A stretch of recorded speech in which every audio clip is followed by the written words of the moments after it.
Hi, everyone. You're watching Prime Talks.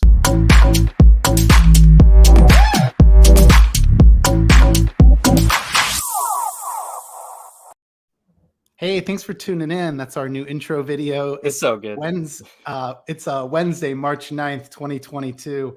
And today I'm joined here by Fall, who is a longtime contributor to Parallel. So he's been a part of the core team there at Parallel. But recently he was elected as an Emissary Prime, or what we call an EP in Echelon. And we'll talk a bit about what that means if you're unfamiliar with it. But congrats on getting elected, Fall, and welcome. How are you doing? I'm doing great. It's the electoral process was really exciting. There were so many phenomenal candidates that were that showed up as part of the community and wanted to be a part of this, and to be one of the fortunate elected few, I'm extremely grateful. Absolutely, man. Yeah, no, it was a little background for anyone. If you're watching this in the future, one of the big transitions over the next year here in 2022 is, we're looking forward to eventually, seeing the Prime token actually go live. But then there's all sorts of other exciting updates to what will be the Echelon platform, along with how different games like Parallel will operate on it. And so, it goes back to a lot of familiar topics of tokenomics. But in a sense, this is like creating a new decentralized org to help facilitate and attract like the best gaming studios to come build on a shared platform. So anyways, this Echelon Prime Foundation, it has like a group of members acting on our best behalf. And so we had the opportunity for anyone that owns a Prime key, which there's only 1,500 Prime keys and quite a few folks own multiple keys. So it's a pretty small group that has been fortunate enough to be able to vote on those candidates, and Fall was one of the 11 that was elected. So Fall, why don't we start with just who you are as a person? I'd love to learn about your background, like what were you doing before Parallel? And then I've never gotten the story on how did you get involved in Parallel? And I don't even know how long you've worked with Parallel. It feels like you've worked there forever, but I've only been around since the summer 2021. So I think that means that you've been with Parallel longer than I have. But oh really? yeah, There we go. let's dive on in. So I got involved with blockchain technology back in 2013. I built a bunch of script mining servers. So just went out, bought the motherboards, bought the GPUs, placed them together. I built 14 of them. And I had these all work together and communicate with the central computer. And then that central computer would run a really simple algorithm to determine what the most profitable coin to mine was at the time. And through that, I found Dogecoin the second day that it was launched.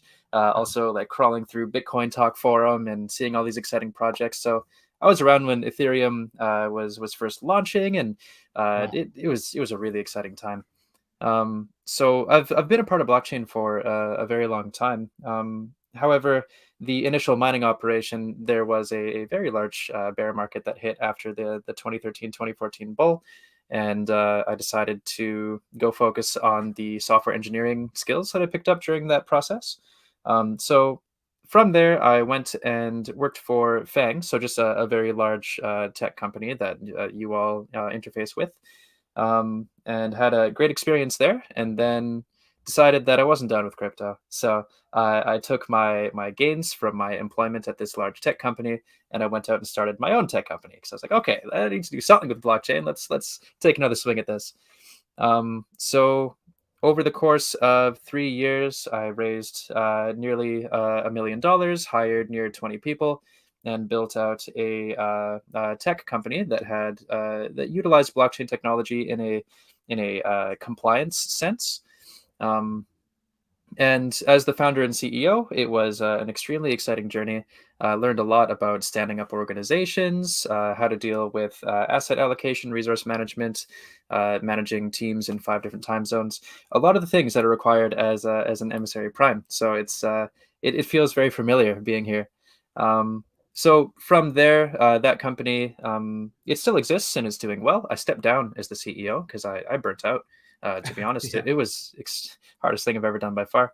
Um, and got back into the tech game, and through doing some coding for a financial technology company, I met someone from the Parallel team, and him and I started chatting, and we got along really well. And he let me know that he was working on this thing called Parallel. I looked into it, and I just fell in love. Um, this is a Who was it mixture. again at Parallel that you knew? Cerebrus is his name. He's Oh yeah, not. of course. Yeah, Yeah, okay. Yeah, I don't know him personally, but know the name, of course. yeah. He's just so busy. It would probably be impossible to get him onto any sort of chat because he just is work. I don't even understand how a single person can produce as much as he does. But yeah, so him and I were talking. We're both frothing at the mouth in terms of how much we love blockchain and all of its long-term implications. And he said he let me know that there was a job opening at Parallel, and well, I took the jump. Very cool. And remind me again, when was that? How long ago did you join the team? It was last year that I joined the team. Yes. As for an Yeah. exact date, it's a little bit fuzzy because there was some contracting and stuff beforehand. Yeah. Yeah. Yeah. Oh, what's funny about that is every month is so crucial in terms of the progress that was made. I only joined around, I want to say September 1st is the date, because I remember it wasn't, we were far enough out from Pack Drop 1 that I had missed that. And then I started buying up cards and probably was buying the all-time highs on all those cards at the time. And then it's funny. Then you start thinking about what would eventually become Pack Drop 2, and so we just finished Pack Drop 3, and so that's for anyone again in the future listening to this who's new to Parallel. In the beginning, there's this collection that we call PS15, and that's what came along with like the actual launch of Parallel publicly and selling, the cards as NFTs. But then in August is when we have Pack Drop 1, August 2021, and then October, start of November 2021 is Pack Drop 2, and then February 26th, 2022 was Pack Drop 3. So I'm just curious, like, maybe you can talk a little bit about how like you would have contributed to Pack Drop 3, and then what were your impressions of PD3? Like, did it, what win is planned? What do you see room for improvement with? And like, I'm curious too if you guys have had a chance to look at any of the numbers on chain, to look at like did we sell out of packs just as quickly as previous drops? Were more people able to participate in this pack drop versus PD2? All right, so I'm going to start from the last questions. So with the number of unique visitors we had waiting on our countdown page, we had more than enough people to sell out instantaneously. Wow. However, to touch on what my impressions about how PD3 went, there's some room for improvement. Unfortunately, things didn't go quite as according to plan. We had some bottlenecking issues in regards to the reservation system that we were using. It's a load balancing issue when we have so many more people visiting this site than we Yeah. could have forecasted. Yeah, so that's something that we're working very hard to improve for PD4. But outside of the purchase flow, which I once again recognize it could have gone better, and sincere condolences to everybody that was rubbed wrongly by that process. Outside of that, backdrop was great. Well, we sold out, which shows that there's still a high level of interest in what we're building here.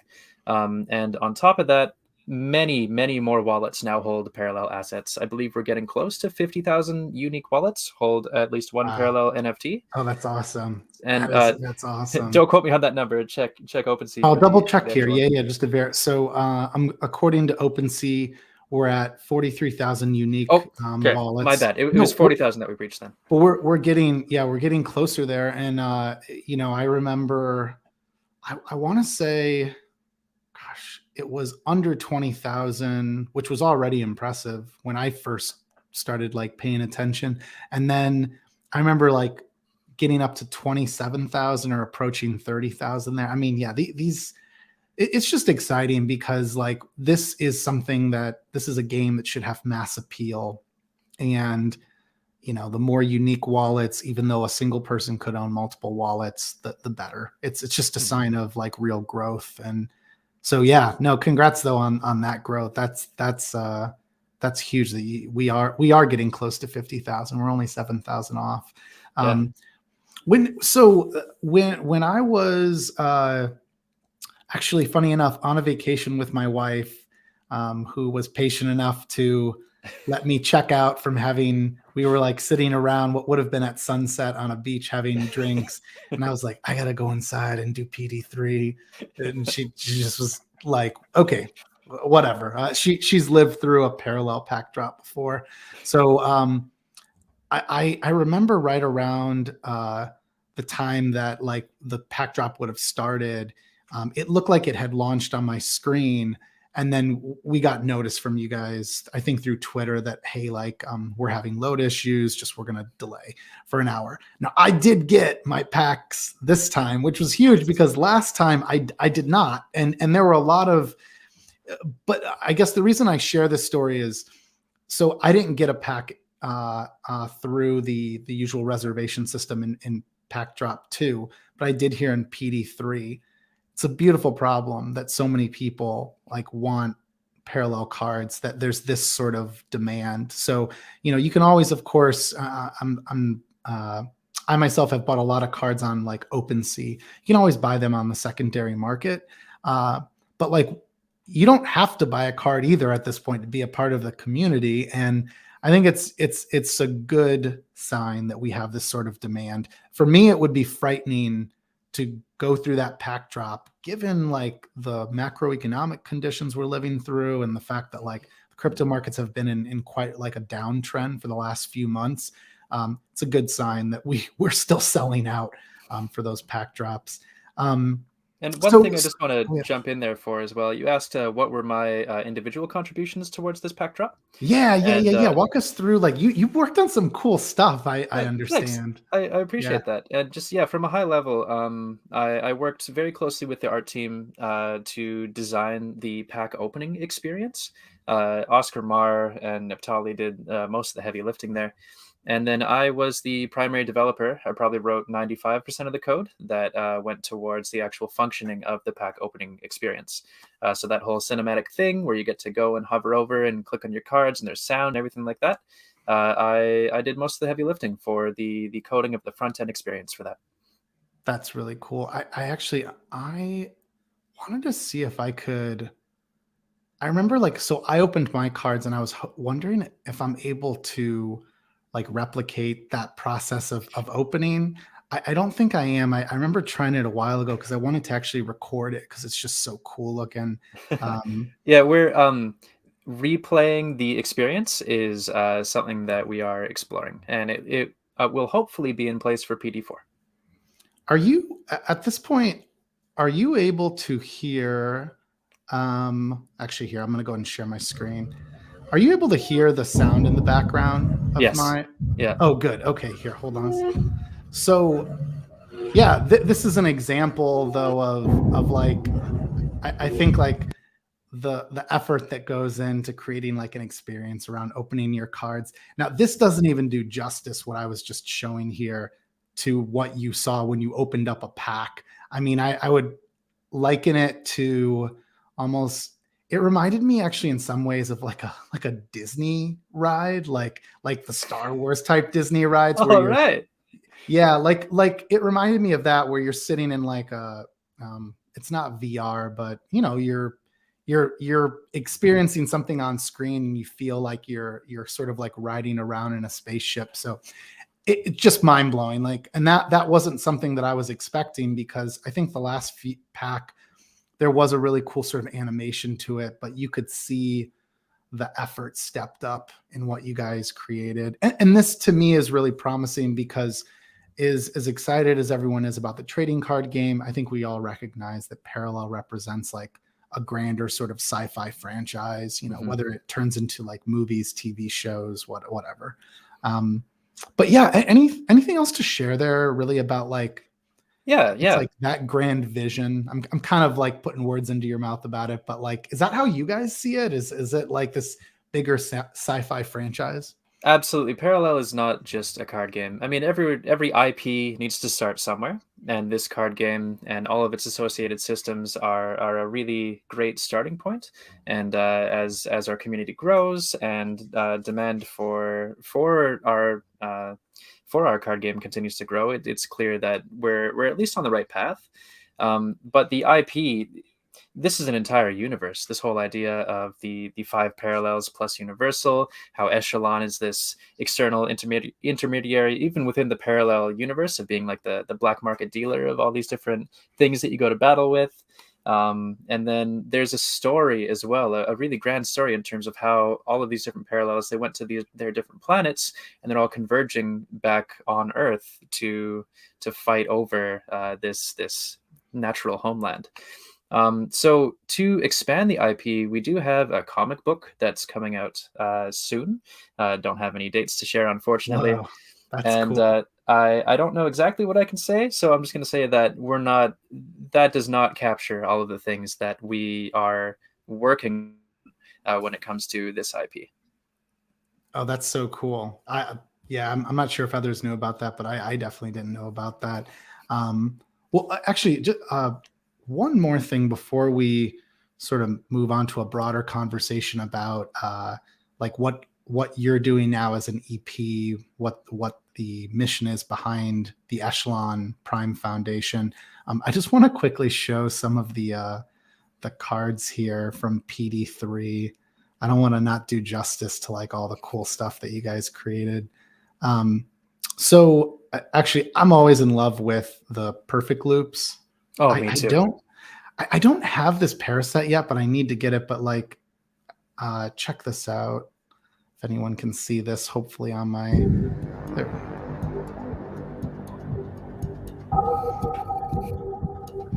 And I, Just so cool. And so there's that one that I think like I'm super in love with that. Let me go back to, I had a list there of all of the recently created ones. I really love the card backs. I don't, I'm clearly like more of a collector than probably like the future winner of a tournament, but but I really love these card backs here. These five represent all of the different parallels. So that was also from PD3, and then yeah, I'll just go to let me go to Gambler's Coin. That's been a really popular one on the secondary market since the launch. yeah, And it has demand for it has definitely been growing after the Prime set announcement. It's not a huge surprise, as this will be your choke card for completing a paraset. And a yeah, paraset is something within Parallel where we have categorized a group of cards, and currently that categorization happens around pack drops. So within pack drops, if you collect all of the perfect loops that are released in that pack drop, and you hold it as of a certain snapshot date, you get given a special NFT. And that NFT is minted to have an addition size of the number of people that have completed that paraset. So the number of people that go out and actually complete these things determines the rarity of these NFTs. And these NFTs that we're gifting, they are keys, and these keys are used in a key framing system within Parallel, and they modify all sorts of things, except for in-game power. We're making sure that it is not a pay-to-win game. It is right. purely skill. But there are many things in the meta environment around Parallel that we can modify with these different keys and collections and things like that. Yeah, I love that part of the in-game tokenomics here. So, which kind of leads into probably the rest of our conversation, talking a bit more about, I'd love to like dig into your thoughts in your first 3 weeks as an EP, with the other 10 folks. So there's 11 EPs in total. There, and actually, I'll let you talk about this. What's some of the work that is your highest priority right now as an EP? Yeah. So standing up an international organization is it's an undertaking, Yeah. and with the long-term scope of what Prime is looking to do in terms of being a multi-game financial ecosystem to empower this coming wave of play and earn games, we need to make sure that we get this right. A very big part of this comes down to the charter. So, what are the rules that govern how everything within the Echelon ecosystem happens, especially when it comes to the Emissary Primes themselves and any restrictions around our placement on the Echelon board, for the lack of a better term? We want to make sure that, for example, trading restrictions are something that we discussed as of the first week, and we have been following until now, and we will continue to follow into the future, and making sure that we have very clear rules to make sure that there is no utilization of asymmetric information to be able to see an advantage in the market. That's something that we will never tolerate as Emissary Primes. But taking that desire from in terms of like a high level goal and breaking it down into specific words in a legal document takes time. And especially when you have 11 people, and inevitably some opinions will differ within these 11 people, Right. finding consensus. And we have Emissary Primes from all over the world as well. We're not all in one time zone, and people have other obligations. So I would say the challenge of being an EP would just be continuing to seek that consensus, especially with the asynchronous form of work that we are working with. But the good news is we are making steady progress. We are hosting many meetings per week, and we are continually knocking things off the checklist in terms of agreeing on rule A, B, or C. So yeah, that's currently what the job is mainly focused on, is making sure that the charter is in a good place. It is in a place that will be able to ensure that Echelon has a great chance of success in a decade from now, Right. making sure that the community's voice has an important impact, and that the Emissary Primes are held accountable by the community at all times. And while also working on this charter, we also need to solve issues such as how do we hire people to assist with what we're working on? So, for example, the tokenomics side of things, there's there's a lot of modeling that we're doing. We don't want tokenomics to be based off of purely opinions. Like I believe that this should be 10% or 5%. Instead, we would like to use our opinions to dictate, or rather suggest, the direction that we explore with modeling.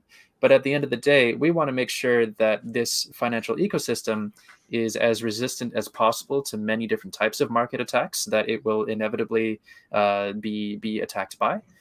Right. So we need to hire people to expand this modeling initiative.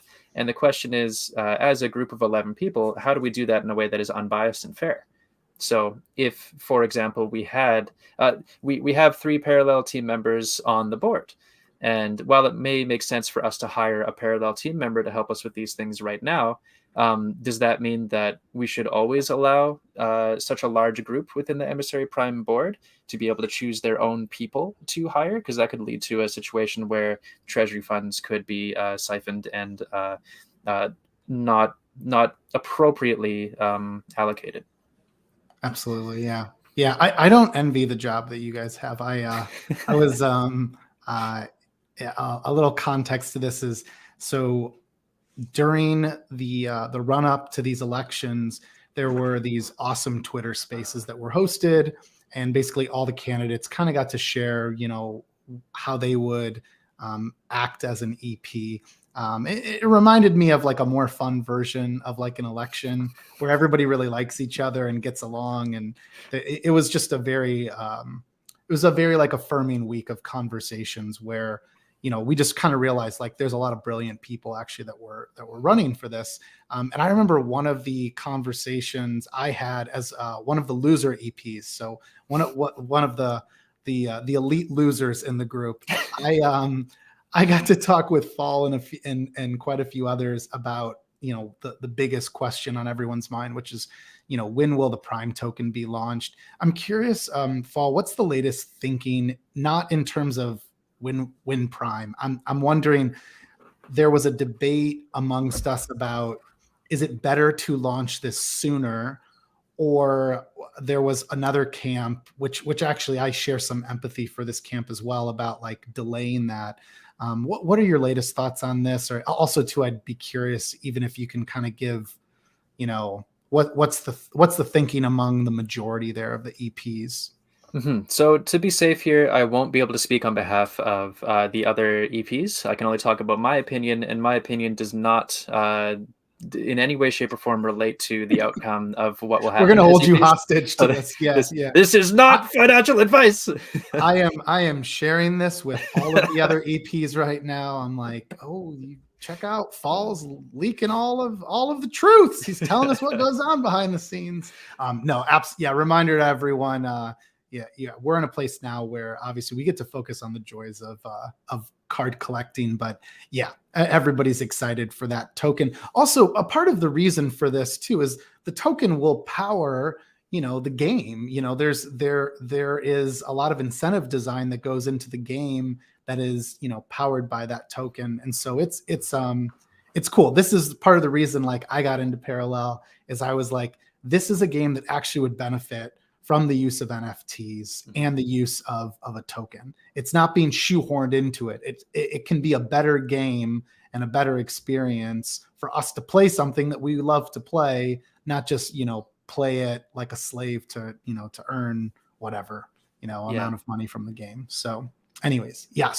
What's your thinking, your personal thinking on the use of, or I'm sorry, on whether or not to launch a token sooner?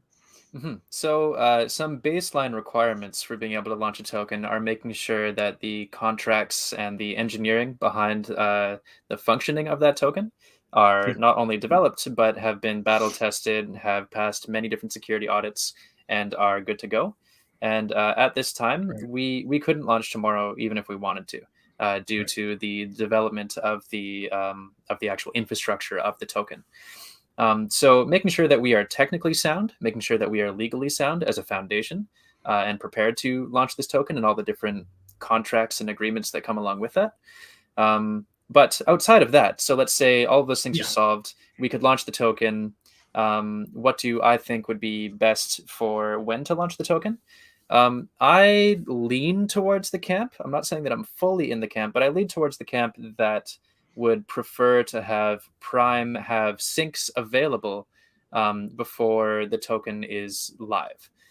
So that would mean that this token would have utility, things that you could spend it on immediately, whether that be buying packs or some other form of just way to spend this currency that makes sense within the Parallel ecosystem. I believe that would be better for the ecosystem, just in terms of interest in the token, tangible utility for it outside of just making sure you can do things with the token other than hold it and appreciate it for what it is. And on the topic of syncs and bringing this back to modeling, making sure that we get the ongoing syncs correct is the most important part of this modeling. So I'm pleased to say that it's looking likely that we'll be able to talk about initial token allocation fairly soon. We have come to consensus on a lot of different topics, and we'll be able to release probably this may get pushed back, but we'll very likely be able to talk about where the initial allocation percentages have ended up. But for ongoing sync revenue, there's a lot of modeling that needs to happen there. That's such a difficult question. I mean, like that modeling too, like, comes with the caveat of, these will probably need to be, tweaked a lot, so I get it. Like I said, that to me it's probably one of the hardest questions for most that are developing a blockchain based game right now. But yeah, I love what you said about just creating utility around the token. I remember one of the community members who ran for EP named DCF God. He mentioned, I think he was the one who was most vocal about, what if you could use Prime to buy packs? And I was just like, yeah, like, it makes all the sense in the world to me. on top of course, all the other sinks, so places where people spend or use the token in the game. And then I think like one of the reasons that I was so pleased with the Prime proposal and the Echelon white paper is I really like the fact that I felt like both represented a lot of thinking to create more sinks where you're spending that token, so that of course we're enforcing rules that require people to spend the token. I think there's always been a worry of like, well, this is a game, and what if people just hoard the token? Also, like, does that mean that you can like pay to play, or basically like do better for having more money is an end result that nobody wants.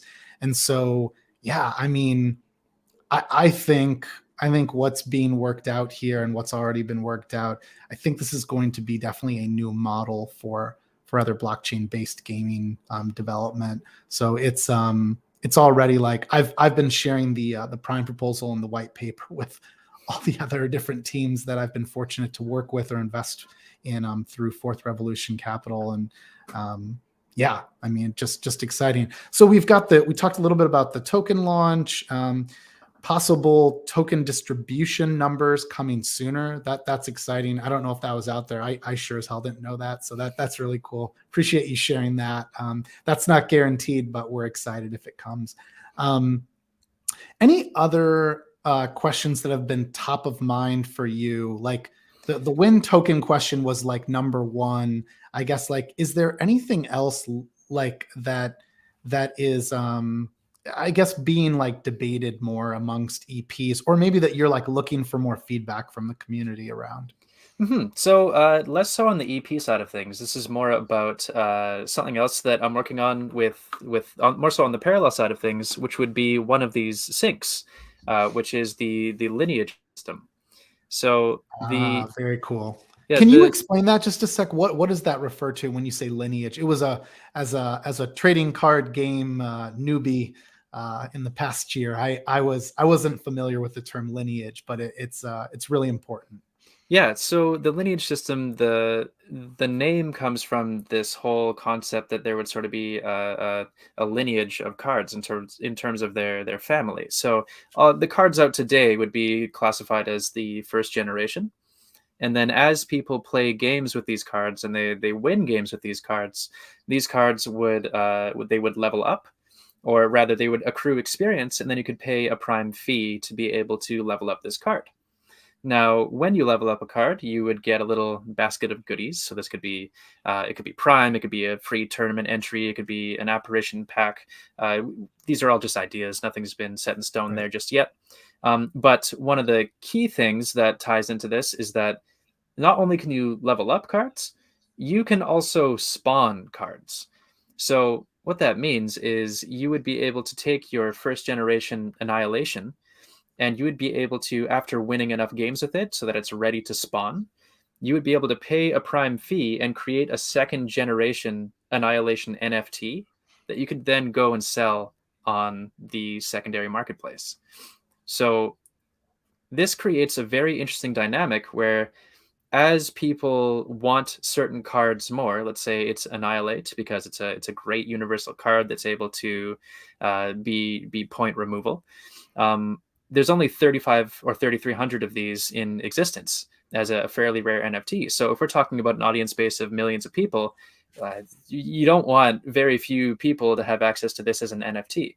As a sidebar, this card will be available as an apparition, but there's reasons as to why you want to hold NFTs as opposed to apparitions, but that's a separate conversation, so I'll get into that in a moment. So as demand for Annihilate raises, because it's such a powerful card and everyone wants 3 of them to be in their deck, people will be willing to pay more for a copy of the second generation of this card. Therefore, as you spawn a card, let's say it costs 1 Prime to spawn it first, any subsequent spawns of the same NFT would cost more. So as demand for that card increases, people will slowly be able to justify, oh, spawning this card makes sense now. Spawning this card makes sense now. And what will happen is, as demand for cards increase, the market will have the tools to be able to react to demand, as opposed to something like the card continuum, which is where Parallel is choosing a percentage of cards to release over time based off of our best guesses. So Yeah. we're giving the tools to control card liquidity to our community. Anyone that holds these cards is able to participate as long as you are playing and winning games and are able to spend Prime to create copies. And the Lineage system will more or less guarantee that there is a highly productive way to use Prime within the Parallel ecosystem to not only make sure that there is always an ample supply of cards without destroying the value of cards, and to make sure that Prime has productive uses at all times. Man, well said. I don't have anything to add to this at all, because it was just as a really succinct explanation of how Lineage works and basically what you're doing to preserve the value of cards while, you know, also obviously creating more cards in the future. Well, Fall, anything else you wanted to share before we go? I feel like I've taken up enough of your time here today and learned a lot. I would love to have you back in the future, because I know I actually, before this call, I knew I had to put like a time limit on it, because I was like, I'll talk to this guy for like 3 hours. But yeah, just, I mean, you have such like a thorough working knowledge of everything tokenomics related, everything within the in-gaming, you know, incentive design for Parallel.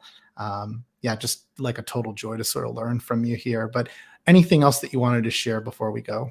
Yeah, two things. One, while I said that I was the primary developer behind the pack opening experience, I must give credit where credit is due. The engineering team of Parallel, none of this stuff would be possible without all of them. So just a huge thanks to, and a huge moment of appreciation for working with such an incredible team. And the second thing is, please come join us on Discord. Us being Echelon Absolutely. and Parallel, we have a community around Echelon if you want to dive further into tokenomics and governance and the long-term vision of Prime and all the different games that it could include in the future. And then Parallel as well. We have Twitter and Discord and a very wonderful community. We host a morning call every single morning, I believe, or is it just on the weekdays? We host a Basically call every day. Yeah, where dozens of people will come in and just chat. It's not even necessarily about Parallel. We have a community of people that just care about each other as opposed to just about the game. Yeah, that's a great way to get involved. I'd tell anyone, hop into the Breakfast Club there in the Parallel Discord. And then here's the two websites. So parallel.life, you can learn more about Parallel and the links to Discord, and you know, if you want to learn about cards and so on. There's also some really helpful links now to check your parasets. So if you do have Parallel cards, whether they're in the vault, which by the way, a while ago I put up a Twitter post about that, and I think it's in the Discord now, about how to move your cards from the vault, which is not on L1. Like, it's like, so like if you got some cards from PD3 and you want to sell them, you need to move those cards from the vault to your wallet. So anyways, there's some steps to follow there. But also, if you want to learn about the Echelon Prime Foundation, that's at echelon.io. Follow Fall here on Twitter. Follow Parallel on Twitter. And if you enjoyed this, please subscribe at DeFiDad.com, which just takes you to my YouTube here. And we'll continue to do weekly episodes of Prime Talks. And hopefully Fall will help me figure out who we should have on next. So Fall, I'm gonna turn off the broadcast here in a sec, but just thanks so much, man. And you and I will be in a green room here in just a minute. So yep, everyone have a great week. Thanks so much. Bye. Goodbye.